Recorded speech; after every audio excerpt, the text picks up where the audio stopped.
Now, men with learning disabilities in the UK die on average 22 years younger than non-disabled men, and for women that figure is 27 years. That's according to figures from last year's Learning Disabilities Mortality Review commissioned by the NHS. One woman has devoted her life to finding out what's going on. George Julian has crowdfunded to attend the inquests of people with autism and learning disabilities and to live tweet everything that happens in the courtroom. William Creamer has more. People need to see us, to see that we're human. Dying may have nothing to do with your disability. Where's the justice for that person? We know if you have a learning disability or autism, you will die decades before someone who doesn't. That just doesn't sit right with me. Hi, I'm George and I live tweet coronial inquests. I share what happens in court in the hope that people, all of us, care a little bit more about why people are dying decades prematurely. George attended all of these people's inquests and tweeted every minute. George Julian, in my view, is an open justice champion. She ensures that deaths receive scrutiny which otherwise would not. It started in 2015. Connor Sparrowhawk was a fit and healthy 18-year-old. He happened to have learning disabilities and autism and epilepsy, and he drowned in a bath in hospital. I don't think I will ever forget the moment that the jury returned a verdict. I sat in court in floods of tears, trying to type what followed, but with such a palpable relief. From there, families started getting in touch with me. George's court work is crowdfunded. Being in court itself is incredibly draining. I literally try to tweet as much of what is said verbatim. I come out and I'm fit for nothing. I can barely hold a conversation.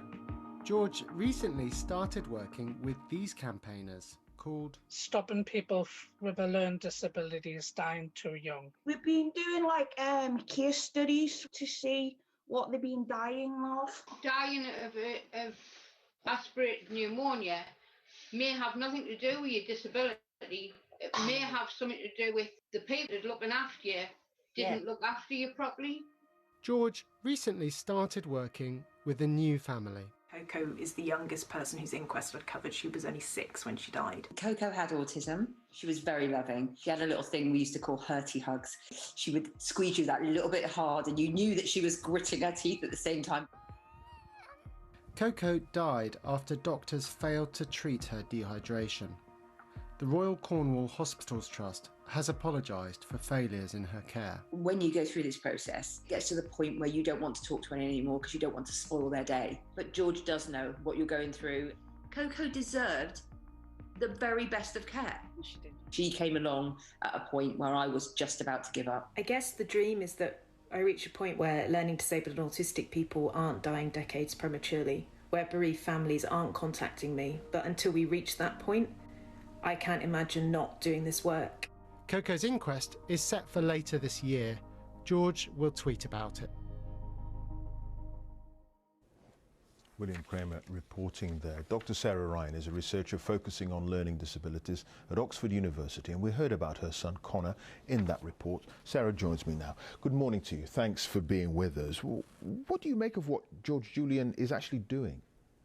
Well, I think it's totally extraordinary, and I think if she wasn't doing it, we wouldn't know so much. That's what's quite shocking. And she's live tweeting she's attending an inquest just this week where the details are just scandalous. And we would not know about any of this stuff if George wasn't prepared to sit there and do that work, which is incredibly difficult to do. And she just does it in a way that it's like a public service, really.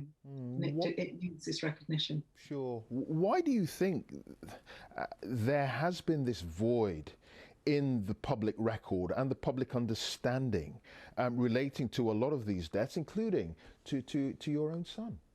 Well, it's interesting because when Connor died, within weeks, the trust were badging his death as a natural cause, and he was 18 and he was found in a bath, with staff doing a Tesco order in the office next door. And so that really sort of concerned us because we couldn't believe that this was the case. And then as it turned out, this has obviously happened over and over again.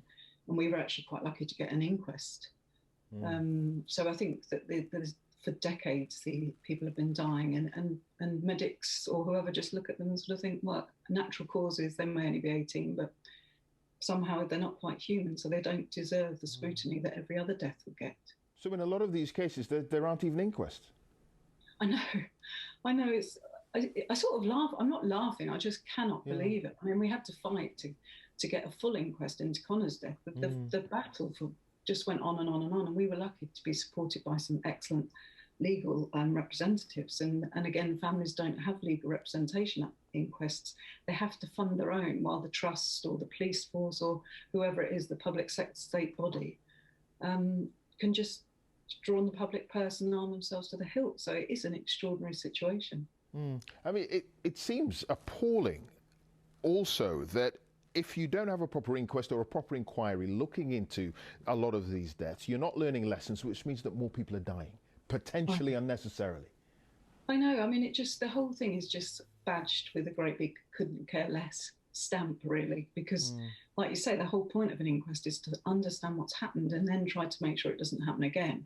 So you've got a whole chunk of the population where we've got so much evidence saying that people are dying 20 to 30 years before their peers, and yet there's nobody cares. And so you've got a member of the public, George, just going in and doing this off her own back, and it's beginning to, you know, what she's tweeting and showing us, you can't ignore that. And whilst you think it should be front page news, there is a general creep towards this stuff getting more and more attention. So I think that, you know, we just have to keep going, and George just has to sit there doing that job in a way that she should never have to.